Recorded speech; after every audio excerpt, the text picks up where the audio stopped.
Les sculpteurs ont toujours recherché l'innovation. Aujourd'hui, nous pouvons nous affranchir de la pierre ou du bronze aux contraintes physiques et environnementales chargées. Grâce à la fibre de lin ou de chanvre, il y a une grande jubilation à réunir liberté de forme, matière biosourcée et longévité pour un coût très raisonnable.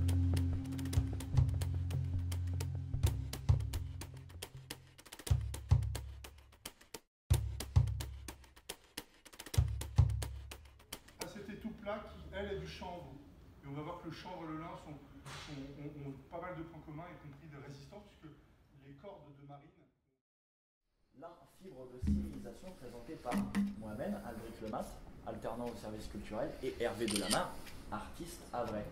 Alors, ma rencontre avec Hervé Delamarre était un peu particulière, puisque je travaillais sur les travaux des artistes présents et passés de l'Université du Havre.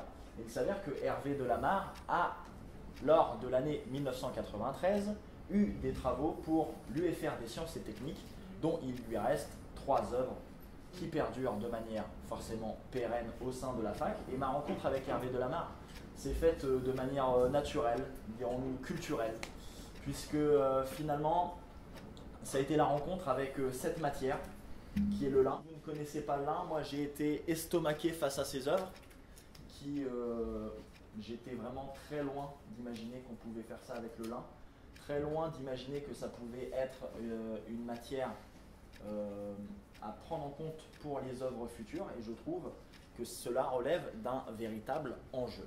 Donc en tout cas, merci pour votre présence. Je vais laisser à présent la parole à Hervé, qui saura vous guider sur la route du lin. Pour introduire très vite l'histoire du lin, en fait, ça accompagne donc l'humanité depuis la préhistoire. Là, on a un exemple de filet de pêche à gauche, en bas. Ce filet de pêche, il a moins 3000 ans. Il y a donc déjà une utilisation dès la préhistoire, et même avant le néolithique, c'est déjà un matériau qu'on échange. Mais voilà, mais ce filet de pêche-là, il est 100% en lin, et du coup, c'est déjà une preuve de sa résistance, à la fois l'objet de son utilisation, mais aussi le fait qu'il ait traversé le temps. L'Égypte, c'est beaucoup plus connu. Tous les vêtements usuels étaient en lin. Donc on a ici un fragment d'une fresque dans un tombeau. Et donc on voit la culture du lin déjà, qui est du coup représentée. Et puis on voit aussi donc déjà des tenues. Et puis il y a bien sûr les tenues des momies. Les bandelettes étaient en lin. Beaucoup d'objets usuels. J'ai noté sacs, frondes de chasse, voile à bateau déjà en Égypte, filets, cordes, bandelettes, vêtements. Là on a même des gants. Du coup, ma question, est-ce que dans le temps, que c'est quelque chose qui a perduré au fil du temps? Oui, tout à fait. En fait, on a du lin chez les Grecs, on a le lin aussi dans les cultures d'Asie centrale, en Grèce, en Gaule, dans toute l'Europe. Et au Moyen-Âge, c'est vraiment la fibre. En fait, le mot linge prend sa source dans la racine du mot lin.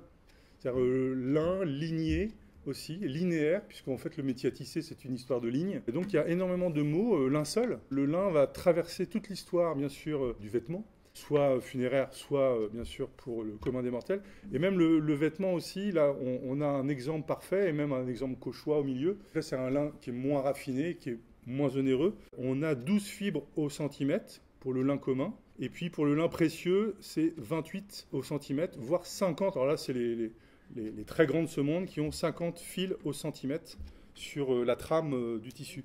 Et du coup, ces lins précieux deviennent même des objets comme l'or ou comme d'autres toffes très précieuses pour théoriser, pour faire des échanges commerciaux. En fait, vous regardez tous les tableaux dans un musée des Beaux-Arts, vous avez des tableaux du XVIIe, même avant, qui représentent des scènes voilà, de ces périodes-là. Et en fait, dès que vous avez une chemise blanche, elle est en lin. Pourquoi ce succès-là? C'est aussi parce qu'on n'a pas encore envoyé les routes de l'esclavage faire le commerce triangulaire, et le coton n'a pas encore détrôné le lin.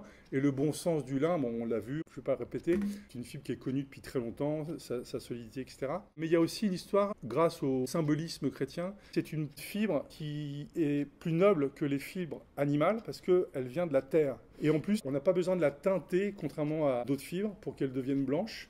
faut quand même la travailler en la battant, en la lavant, etc. Donc il y a aussi une symbolique de la peine qu'on se donne, la peine du Christ, vous voyez, qui est transposée, la peine qu'on se donne pour arriver à blanchir la fibre. Et du coup, cette fibre, elle est associée à l'éternité, à la pureté, on va lui amener une valeur spirituelle. Là, au-delà un peu de ce côté spirituel et vêtements, je crois savoir que c'est ce qu'on retrouve aussi de manière plus récente dans notre quotidien, par exemple tout ce qui est literie, etc. Le linge de maison. Ouais. Alors déjà, dans ces périodes au Moyen-Âge, il y a du linge de maison qui est en lin. En effet, le lin, c'est aussi le lin décoratif. Il y a un prestige, puisqu'en fait, on a le lin pour la blaude ou pour les draps plus bruts, on a dit. C'est un lin, en fait, la fibre est plus grosse, mais on a aussi le lin beaucoup plus fin, qui lui va du coup être plutôt blanchi et devenir prestigieux. Donc on a plusieurs qualités de lin aussi. Et alors du coup, j'introduis les lins composites, et là, on arrive à la période moderne, les années 90-2000. Matériaux composites, on va détailler tout petit peu un peu plus tard ce que c'est. Mais on a des articles de sport. Pour le moment, c'est quand même de la petite série un peu hype, du mobilier, une planche de surf. Les secteurs du transport qui s'intéressent beaucoup à la fibre de lin. Pareil, ce sont soit des petites séries faites de façon très prestigieuse. En bas, c'est un camping-car fait par une petite société suédoise. C'est des pièces faites sur mesure pour vraiment du tourisme argenté. On a des développements de bateaux qui préfigure une utilisation pour toutes sortes de types de bateaux. Et puis l'aviation aussi. En fait, on gagne en légèreté, on gagne en solidité. On a comme ça pas mal de choses. Et puis on va aussi dépenser beaucoup moins d'énergie, contrairement à l'équivalent. Là, on a aussi une opération test en Hollande avec un pont circulaire pour piétons et cyclistes. Il y a une partie des haubans qui sont en métal, mais il y a beaucoup de lin, pareil, résiné, toujours donc lin composite. On a aussi l'architecture qui s'y intéresse. Là, c'est un pavillon hybride bois fibre de lin de l'université de Stuttgart. Et c'est très récent parce que c'est en 2024 pour présenter tout un travail horticole dedans. Et en fait, le lin est là pour aubaner toute la structure du toit qui ondule. Là, on a en une diapo justement l'opération ruissage, arrachage, retournage, enroulage, taillage et peignage et filature. En fait, l'arrachage, parce que dans la racine, il y a encore un peu de fibre. Et donc, une fois que la plante est couchée, il faut que la météo soit favorable, il faut qu'il pleuve un peu, mais pas trop. Rouir, c'est on crée une légère pourrissure. Parce que sans ça, on ne va pas pouvoir aller chercher à l'intérieur de la plante cette fibre. Elle est collée à sa gaine, qu'on appelle le bois, qu'on appelle aussi l'ana. C'est-à-dire cette gaine qu'il faut qu'on arrive à enlever absolument. Tout est utilisé, les fleurs, les graines, pour divers usages. Donc une fois qu'on a passé le ruissage, on va bien sûr enrouler tout ça avec d'autres machines encore. Et puis le taillage et le peignage dans des lineries. Donc bien sûr après, on a des filatures en Pologne, en Italie. Tout ne se fait pas non plus en Asie. Et le lin, en fait, 80% de la production mondiale du lin est cultivé dans le nord de l'Europe, principalement vraiment la Normandie et l'Eure. On est sur le top de la production. On file comme ça jusqu'aux Pays-Bas. La Belgique est aussi un gros producteur. Alors, moi, j'en viens à mon parcours. L'école d'art du Havre, de 86 à 91. Déjà, je suis un petit peu attiré à récupérer des matériaux. Déjà parce que c'est plus économique, que je ne suis pas boursier, mais je n'ai pas non plus des gros moyens. Et des fournitures très onéreuses nous sont demandées pour faire de la gravure, de la photo ou de la peinture. Donc, première création personnelle, c'est de célébrer des cabanons de jardin ouvrier à Quillebeuf-sur-Seine. On avait fait un workshop là-bas.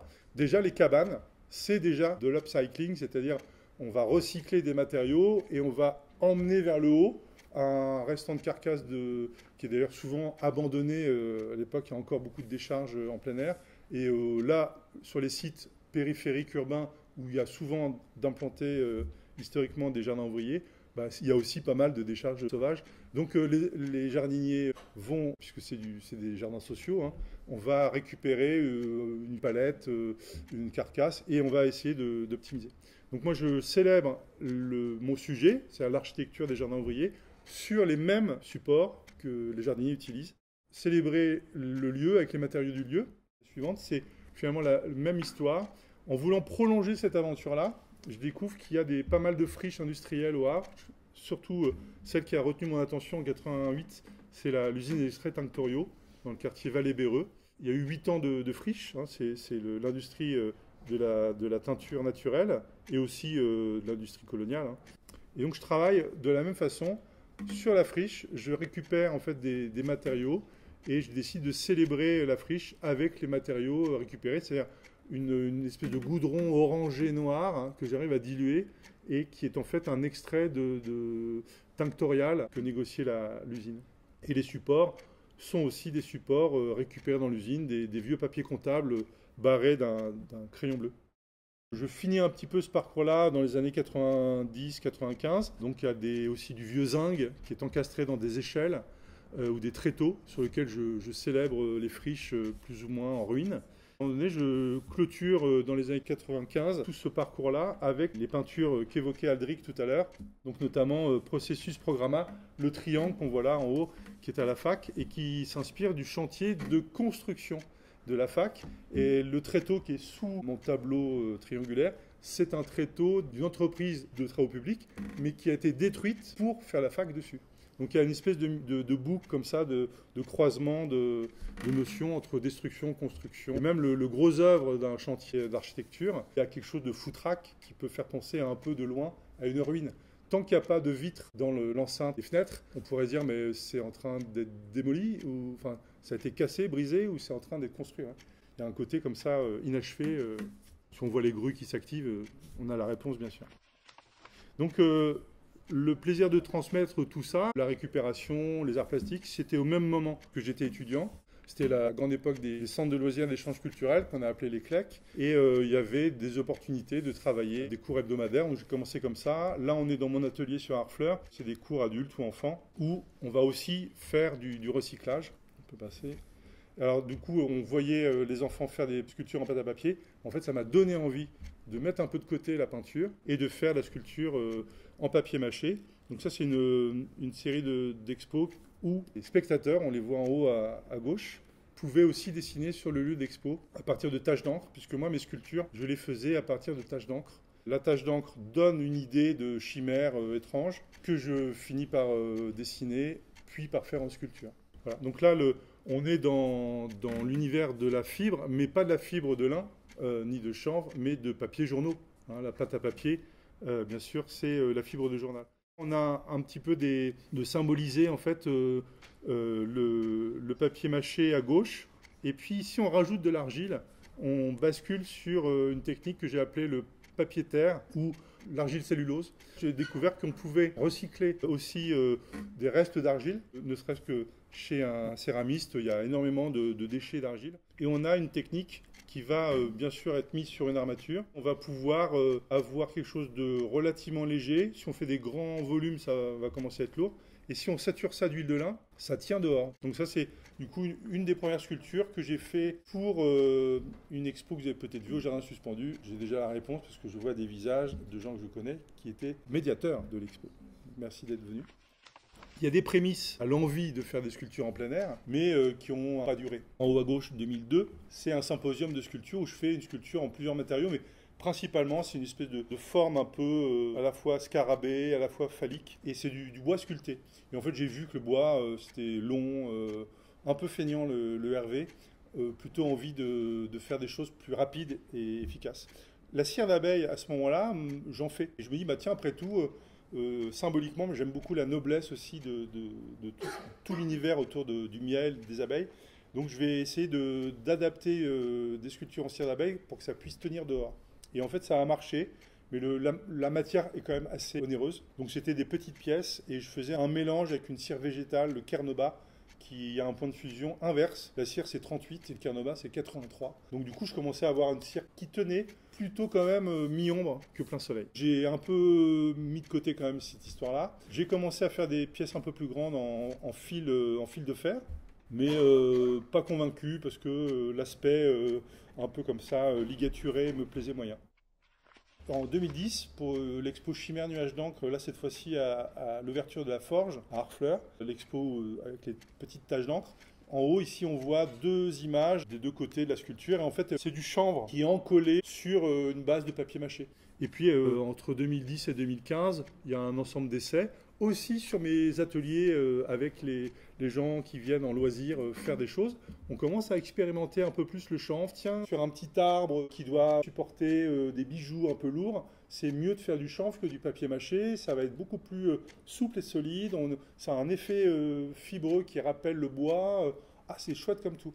Donc je commence vraiment à tester différentes techniques pour l'adapter en extérieur. Et donc là, c'est la plus grande pièce que j'ai réalisée jusqu'à présent, qui fait 5,60 m de haut, qui était aussi au jardin suspendu, qui s'appelle Symbiose. Sur Symbiose, j'ai mis un mélange lin-chanvre. Une fois que ça s'est mis en extérieur, la fibre blanchit légèrement, devient un peu plus claire. Le visage est fait dans le moule, les oreilles aussi, mais l'arbre et le cou et le début de la gorge est fait directement sur l'armature. Et la suivante le montre avec la sculpture à gauche.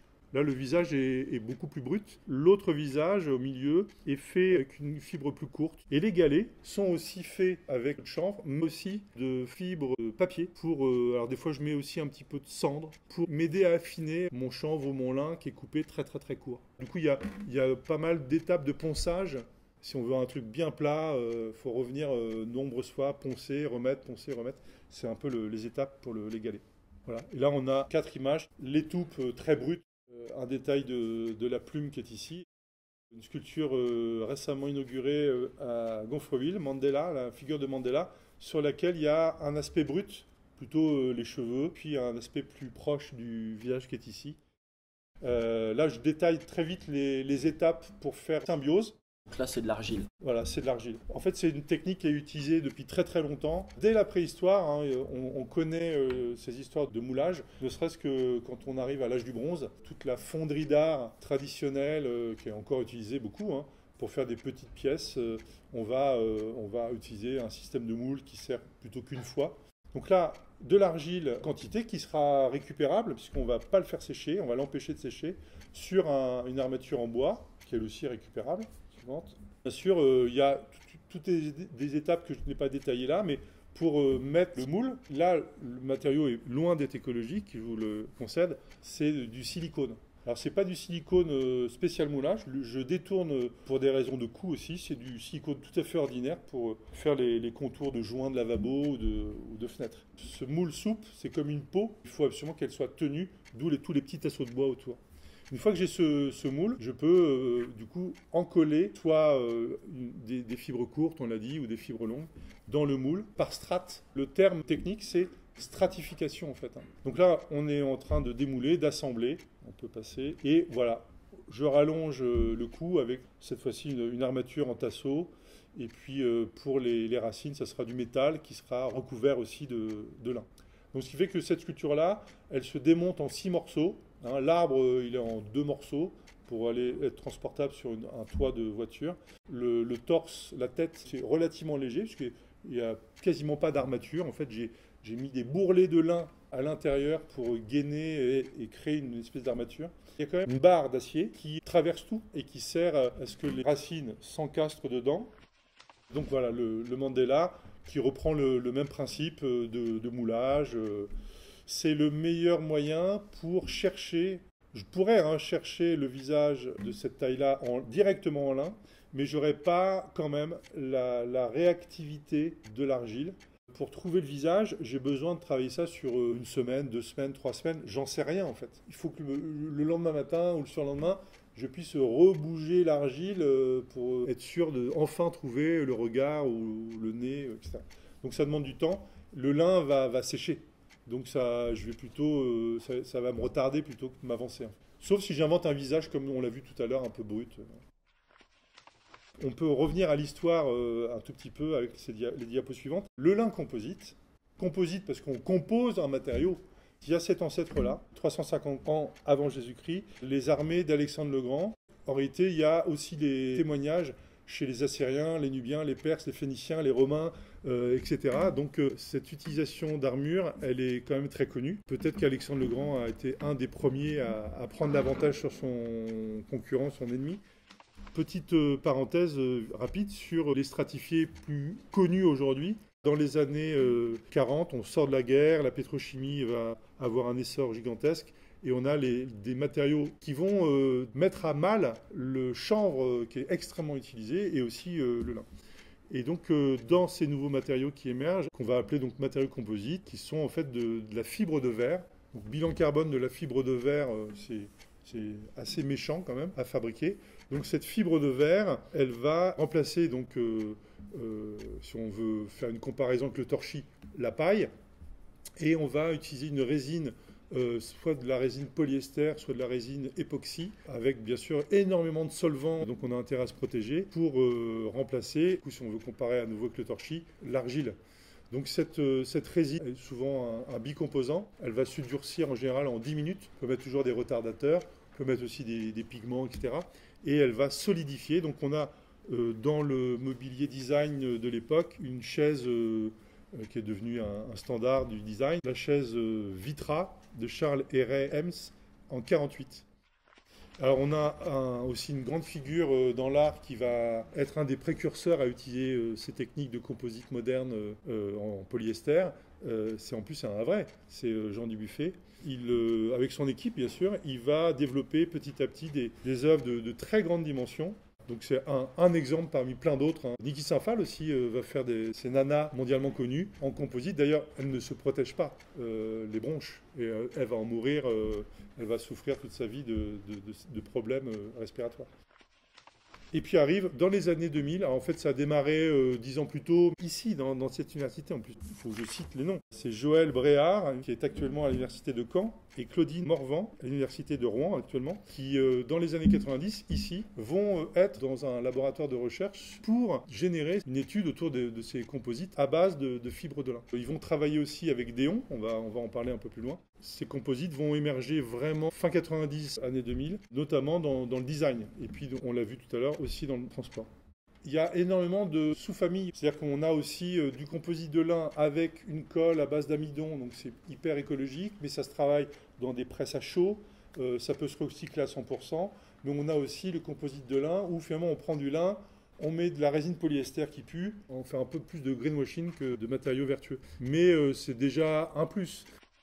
Alors, je suis allé récemment rencontrer M. Déon. Il m'a un peu confié que, comme on est encore dans une récession économique, il y a une frilosité, globalement, à passer de prospective à l'échelle, si vous voulez, industrielle. C'est-à-dire que même si on a une annonce que Alpine va construire ses prochaines voitures électriques avec une grande partie de sa carrosserie en composite de lin, ils ont envie de le faire, mais ils vont peut-être pas le faire tout de suite, quoi. Il va peut-être falloir qu'on attende encore 10 ans ou 15 ans. Plus de piles dans le micro, donc nouvelle captation de la seconde partie. Alors si on s'intéresse en sculpture au développement durable, à la notion d'écologie, on va pouvoir illustrer dans un premier temps les deux standards que sont la taille de la pierre, la fonte de métaux comme le bronze, qui sont deux standards traditionnels de la sculpture et qui vont être chacun énergivores. Ils vont aussi avoir un impact carbone non négligeable, suivant les dimensions aussi qui sont impliquées. Si on pense au travail de la carrière, à l'extraction, au transport des roches ou au point de fusion très élevé du métal qu'il faut fondre, même si ce métal est en partie recyclé, il y a une implication énergétique assez importante, y compris aussi dans les moyens pour la roche de tailler, mais c'est surtout le transport pour la roche qui pose problème. Et ce problème de transport, on va aussi le retrouver sur toute la chaîne de présentation artistique dès qu'on est dans le gigantisme. Alors, l'avion Beluga est une figure emblématique, mais je pense peu d'œuvres d'art qui sont transportées avec le Beluga. C'est plus des transports maritimes, transports par route qui vont être impliqués. Et vous avez aussi des œuvres gigantesques. C'est la droite pour l'île Seguin, qui a pu être mis en œuvre sur un atelier à quelques centaines de kilomètres. Le transport, il faut bien le noter, est un des premiers facteurs d'impact environnemental dans toute la chaîne, que ce soit la production d'œuvres pour le plein air, sur des événements ponctuels, ou les grandes expositions qui sont organisées par les musées nationaux ou même les musées privés. Tout ce va-et-vient de transport d'œuvres d'art a un impact non négligeable. D'ailleurs, le Palais des Beaux-Arts de Lille a amené une réflexion dans les années 2020 autour de son impact environnemental. Il faut dire que l'idée n'était pas de fermer bien sûr le musée, mais de réduire les coûts financiers bien sûr, mais avec le souci de réduire l'impact environnemental. Donc le transport des œuvres a été réduit au centre de l'Europe, c'est-à-dire qu'il y a eu 2 grosses expositions, l'expérience Goya, la forêt magique, qui ont utilisé le même décor pour amortir aussi le coût de fabrication et d'impact environnemental lié à ce poste-là, mais c'est surtout le transport. Et donc les œuvres, au lieu de venir des 4 coins du monde, ont été choisies en fonction de la scénographie et en fonction bien sûr du thème des expositions sur un territoire beaucoup plus central et européen. Ce qui fait que le calcul que le musée de Lille a fait sur son empreinte carbone permet d'afficher une division par 10. Pour ce qui est des œuvres monumentales, mais bien forcément, plus on est dans le gigantisme, plus l'impact est important, mais celui-ci peut être réduit du fait que l'œuvre peut être pérennisée. Si on a des œuvres gigantesques qui sont là pendant une saison, quelques années, et après qui refont le tour du monde et sont exposées comme ça au fur et à mesure du temps, de place en place, bien sûr l'impact est assez important, voire très important, au niveau du coût de montage, de démontage, de transport. Si l'œuvre est pérennisée, on peut dire que ce signal urbain s'inscrit dans l'urbanité globale, mais là aussi on peut peut-être critiquer le besoin de gigantisme. Là je confronte 2 œuvres qui sont espacées dans le temps, une de 2017 de Lorenzo Queen et une dans les années 84 très exactement, les 7000 chaînes de Joseph Beuys. Pour le cas de soutien de Lorenzo Queen, en 2017, pour la 50e Biennale de Venise, on a une œuvre qui nous parle d'écologie et qui vient heurter le passant par son gigantisme. C'est une œuvre qui évoque la montée des eaux, qui évoque la fragilité de l'espèce humaine face aux défis environnementaux. Donc cette œuvre est réalisée elle-même dans des matériaux qui ne sont pas forcément très écologiques, mais elle parle d'écologie. C'est une autre démarche dans l'œuvre de Joseph Beuys, puisque à partir de la 7e documenta de Cassel en 1984, il décide de coproduire lui-même une œuvre monumentale, mais qui prendra plusieurs années avant d'être implantée dans toute la ville. Il s'agit de planter 7000 chênes avec un marqueur symbolique très fort, une pierre basaltique qui est plantée à moitié dans le sol, à moitié en dehors du sol, parsemée dans tout l'ensemble de la ville. Et là, on voit le début de l'action de Joseph Beuys avec toute une équipe qui va l'accompagner dans cette démarche de plantation. Donc l'image en grand angle en haut à droite, c'est une image à l'ouverture de la documenta où on voit un podium tout en bas à gauche pour justement participer, puisque c'est une œuvre collaborative, au financement de l'ensemble de cette œuvre, de ces 7000 chênes plantés au fur et à mesure. Le premier chêne est planté au bout de ce grand triangle, comme un signal, comme peut l'être une flèche, une boussole, qui montre le premier élan de ce chêne qui ouvre le bal. Aujourd'hui, donc, l'œuvre est à la fois invisible et visible.